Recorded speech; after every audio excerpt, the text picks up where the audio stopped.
Okay, we are back in Senate institutions. It is still Thursday, March 19th, 2026. And we are looking at the miscellaneous judiciary bill S-193. And we have Ledge Council and folks from DOC and folks from DMH here to help us understand what this is and decide if we want to sign on individuals, because we don't have possession of the bill and we're not going to vote on it as a committee. So, thank you. Thank you. Katie McGlynn, Office of Legislative Counsel. Good afternoon. As it was astutely pointed out last time we were here, Senate Health and Welfare did not have session. So the members decided to sign on as individuals, and you'll see that changes online too. Most of this language you have already seen. The language you have not seen is on page 2, subdivision 6.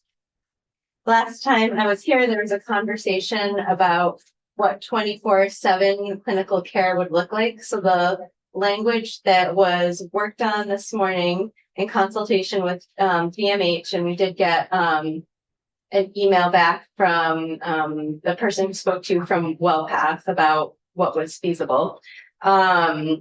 Says that the forensic facility shall ensure that a registered nurse licensed pursuant to 26 VSA 28 or a physician licensed pursuant to 26 VSA 22 or 33 is available to provide care to transferred persons 24 hours a day, 7 days a week.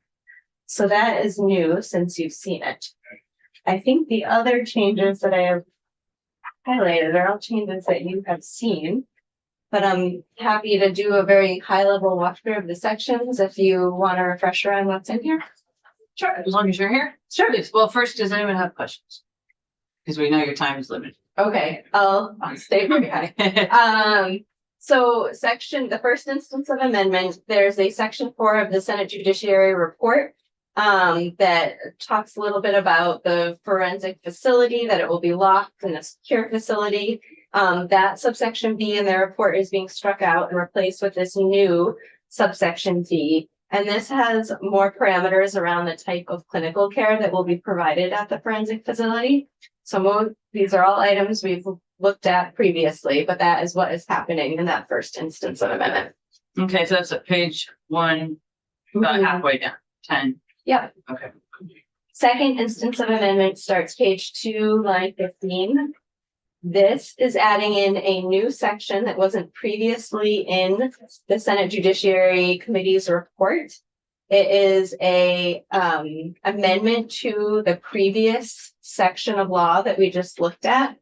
It's amending it at a later date. That's why the sections are repeated twice. This is a requirement for an annual report from DOC. And there was a conversation about not needing to report on information before there had been time for a little bit of data to have occurred to be reported on.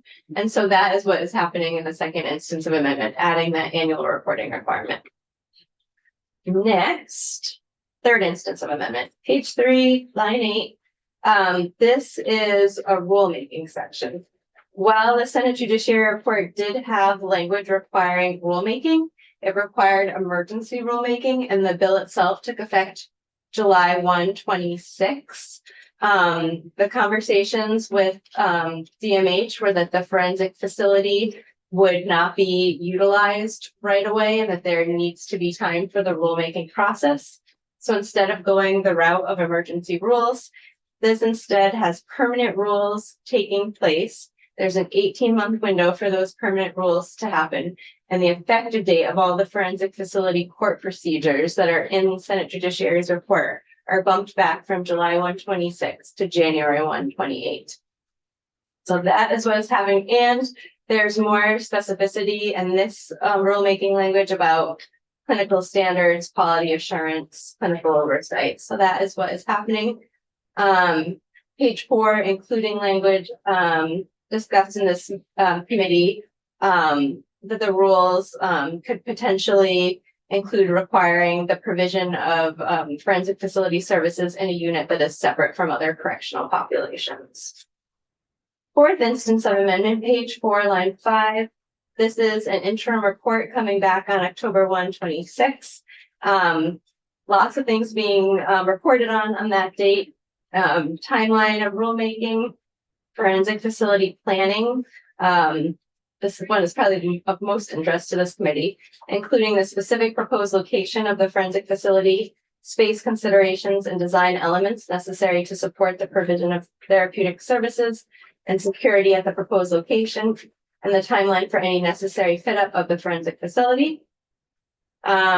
Also reporting on staffing considerations, anticipated timelines for the development of a forensic facility, including preliminary cost estimates and initial operations. And then we have adjusted our effective dates so that the rulemaking takes effect right away. The interim report takes effect right away. And then we have our tiered effective date for the remaining sections about the forensic facility court procedure, January 1, 2028.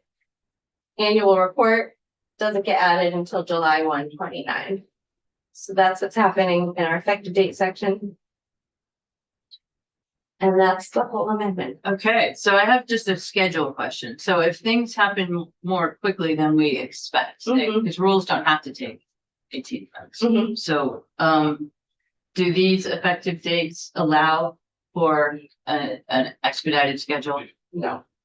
Okay, so if we did want something to go sooner, would we amend the bill? Yep, you Or could effective amend it now, or you could amend it later. You could change your effective dates now and have an earlier implementation time, and if they aren't on, if the departments aren't on target to meet that, then you could bump out the effective date, or you could do the reverse, keep the further out effective dates, and if you hear back that everything's in place for the forensic facility to go live sooner, then you could move up the effective date. I don't want to change this language because, I mean, just a question, it couldn't be changed to read on or before.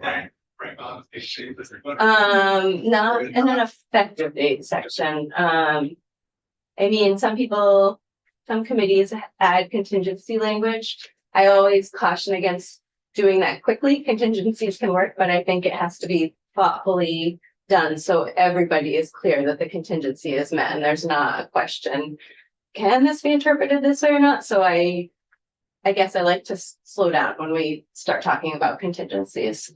that is very good advice. It's, And this is going to the House, so they can look at it too, but yeah, going to that, yeah.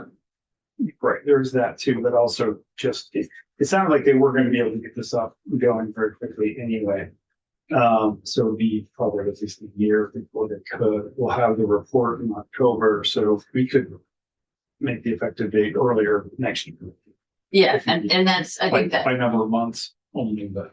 And that makes more sense. I'm always trying to make as many folks happy as possible, but that's not possible in all cases. And we do have changes that we can do in the future. We need to.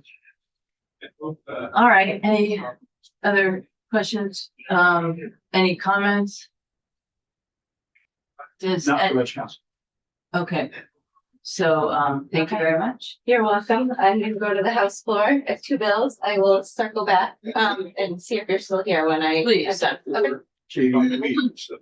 Want to ask whether anybody wishes to sign on for this. I think we want to hear from, or we may want to hear from folks in the room. Okay. I want to give that opportunity. I will come Okay, back. okay, thank you. Okay. Okay, Well, you. so would we like to hear from the commissioner? Thank you for being here, but you don't have to testify, but if you would like to. Do you have any questions for us? Yes. Do you have, okay, then yes. Yeah. Then we're happy to answer any questions. Yeah, Yeah. my question is simple. Difficult answer. Yes, for the record, John Murad, Commissioner for the Department of Corrections. Thank you for being here. And my pleasure. Thank Thank you for you. coming. I was glad to see you. My question is, what's the DOC's position on this amendment? DOC's position is, and I must say what I just said in appropriations. I have to confess, I don't know that I've seen the most up-to-date version of this bill. That said, I have been a part of it from its earliest phases and have sat with Judiciary and others in order to discuss it. Our position is that it is largely, as we envision it, it is largely what we currently do. The individuals this is designed to address are currently mostly in our custody. And that is specifically individuals who are accused of crimes that could result in life imprisonment. And for that, in Vermont, that is almost always murder, and are not competent to stand trial currently. Many individuals that meet that, well, many is a relative term in Vermont. About a dozen individuals who meet that kind of definition, fewer than a dozen, are in our custody. There have been, over the past half decade, there have been several crimes that sort of have risen to the level of media attention and have been very troubling, involving generally murder and often murder of family members, and often allegedly perpetrated by people who have mental health issues. Several of these individuals are not currently competent, and they are in our custody. We have them in our custody and are capable of continuing to keep them there. What this would do is it would give us additional resources, although not specifically spelled out in the bill. There would be a reasonable need for an increase in our WellPath healthcare provider contract in order to obtain the kinds of services that these individuals need. Which is competency restoration, so that they can actually face a trial and ultimately receive the due process that every citizen, every person in the United States is entitled to. And so we see this as a positive. We see this as the ability to do something that we don't really currently do. We certainly provide healthcare to anybody in our custody and care for everyone in our custody, but competency restoration is not something that we currently do. And it would also, I believe, provide a default assumption that once that kind of restoration effort is available, a person accused of a crime like this, credibly, would be in DOC's custody and not elsewhere. There have been instances in the past in which people have moved back and forth owing to competency or lack thereof, sometimes out of DOC custody into environments that I, at least in my capacity as commissioner, do not believe are as safe as they could be for the sake of the community. And this, I think, would mean that the default would be DOC. Not in every single instance, there are always going to be exceptions, but the default would be DOC, where we would make efforts to restore competency.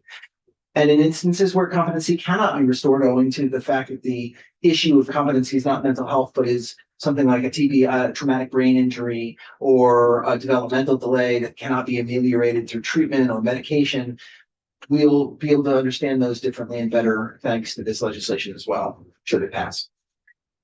Want a copy? Yeah, so I guess I'd like to have DOC's sort of opinion after you've all been able to digest it. Specifically, a couple of things are top of mind for me. Is one, just the effective date, pushing it out until January 1st, if that's needed, and if that's desirable from DOC's perspective. And the other is that a lot of the amendment I see is doing a lot, putting in statute what I had originally envisioned. I think the original bill had envisioned being done with rulemaking first. Emergency rulemaking and then permanent rulemaking. So DOC's sort of perspective on those two issues is what I get. Sure, but I know you haven't seen it. I'm not. Insofar as a deadline or a date of January 1st of 2028, that would certainly be sufficient time for us to negotiate with WellPath in order to obtain these additional services. As I said, these are services they do, or maybe I didn't say it, I apologize. I was just in appropriations, I may have said it there. These are services that WellPath does provide for other correctional institutional clients. And so we know that it can. In Vermont, as you all are probably aware, there's always the question of whether or not we can get the kinds of people that we need. Once and if that were the case, then we would be able to do so within that time frame by January 2028. The next question is really one that I don't necessarily feel sort of qualified to answer. I think that is a legislative question, whether or not there's a preference for statute or rule. I will confess that I find it, and I've said this recently in House committee around the notion of whether or not statute becomes colloquially, once it gets into the green books, it's there and it's very difficult to move and it tends to be a little bit less susceptible to modification when modifications become needed. And then anything this new and this sort of something that represents a new step, my sense is that we're sometimes better off having it written in a place where we can make modifications more quickly and be a little bit more nimble. But again, I generally would defer that to your body. So, and am I hearing that you won't be able to give an opinion on that, or that you might be able to give some more feedback on that? Because On the question of rule versus statute, sir? yes, just in terms of I'm not necessarily seeing these additions to the statute being something that would make it any less nimble, but I'm not in DOC's position. So I'd like to hear whether or not they would be constraining, or if it's just something where, okay, this is probably what would naturally be. Yeah. I think I'd have to look at it a little bit more closely and consult. I don't know. Our legislative director is here and communications director, Haley Summer is here, who knows more than I and to whom I often defer for these kinds of things. So Happy to add just a little bit of perspective. For the record, Haley Summer, Director of Communications for DOC. We have not seen the most recent iteration of the bill, as I think there were some changes made in Senate Health and Welfare this morning that were not drastic. It was just a few language changes. There was nothing that jumped out immediately as being very concerning from the most recent version of the bill that we've seen. But if you're looking for kind of a more detailed explanation of why that is, we could certainly provide that at a later time. Yes, Just are you finished? Is this, okay, for the committee's knowledge, we did have Wellback in to Health and Welfare, and they did testify that they could basically provide whatever the services are that were requested, that every state has kind of different rules, and that so they're used to modifying their treatment program based on whatever the specific requirements are of that state. So they have looked at the bill and they didn't, correct me if I'm wrong, but didn't seem to indicate any issue in their being able to fulfill the requirements as specifying. so just a comment, I appreciate them being flexible. I would hope that they could even be a resource for us. Yeah, they certainly have more knowledge of providing competency restoration services than DOC does. But yeah, to your point, Senator, they are used to building these programs around different statutes in each state. So they're willing to work with Vermont to do the same. There's someone urging us Oh, to yeah. keep this going. Oh, did you get that? Okay. That's kind of Carol from me. Okay. Okay. I any- will make one note about Uh-huh. language that apparently has been added, in, on line, 17 of page 1, it mentions separating population by sex. And that is not the sole determination for how, Vermont Tennessee has sex alone. Gender would be more appropriate. Oh, Or some recognition of that. right. And you talked about that a lot actually in the House committee, but we haven't talked Oh, about that yet. with regard to a separate, with regard to a different, Right, bill, yes. right. Well, the problem is changing this now. Folks have already signed off on it. You can see, Understood. and we really want to get it going, but if this is, I think that's something that we could understand. House. I'm sorry, for the House, right. And this is something that the House can work on. Great. Okay. All right, thank you for coming and reading quickly. Yes. I know we're on a different bill, but we did have a question about the previous bills. Oh, should we spring everything on the commission? As long as you- Well, let's- I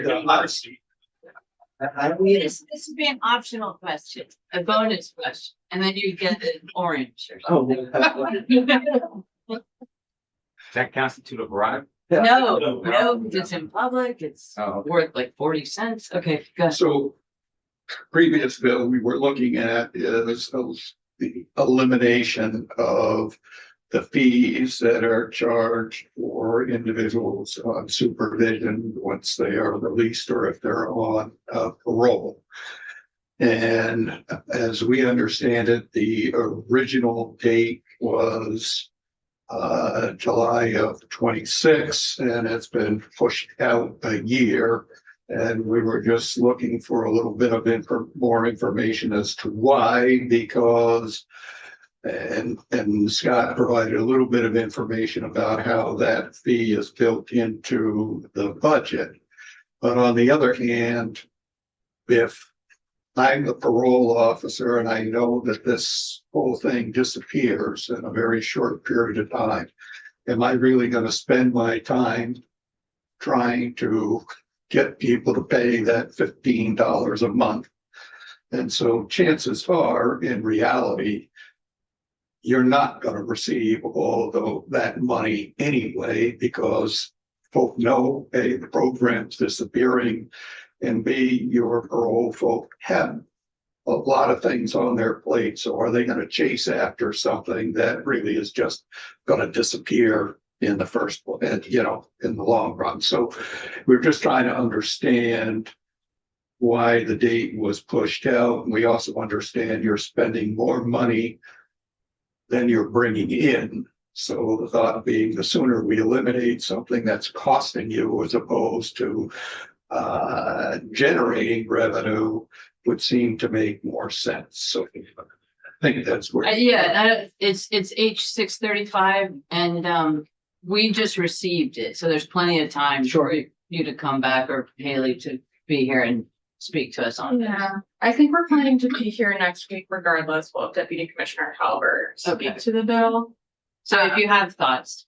Yeah, I would look into that. I don't know. I was not aware of the idea that it had been expected to end and then that was being pushed back. I know that we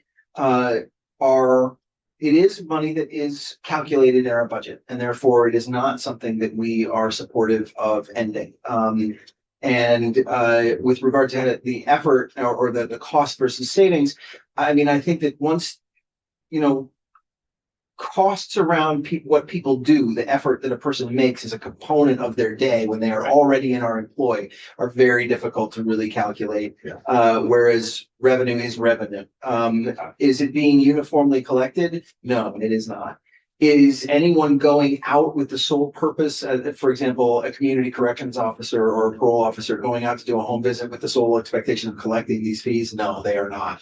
So there is, I think, a little bit of a disconnect between the loss of real money in a budget as we calculate, and then the putative sort of savings of work for people who are already engaged in various kinds of work.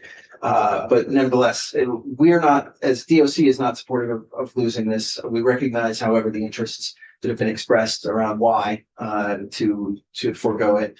I don't have an answer for you about the time difference between whether it was set to expire and then that was pushed back or not. I can get that for you. I do have a little bit of context, as that was a conversation that came up in committee. The bill, as it was originally drafted, had drafted an effective date of July 1, 2026, and the House Committee of Corrections and Institutions, which had jurisdiction over the bill, actually identified this and wanted to push the date back further so that we wouldn't have to backfill our FY26 budget. It just provided the department a little bit more time to plan for the future budget cycle, as opposed to trying to identify funds that weren't there, particularly given that this is an especially tight budget year.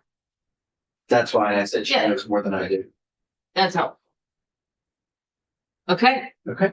So we will still wait just a couple minutes for Ledge Council. And what we're going to do is let decide individually if we're going to sign off for the amendment. But thank you very much for being here, and you're welcome Thank you. to stay as long as you want. I appreciate that. Thank you. I like the new art that is in this Oh, space. Yeah. And congratulations. Thank you, sir. All I right. appreciate that. Yeah, congratulations. So Thank you. I think we should adjourn it. Is that good for everyone?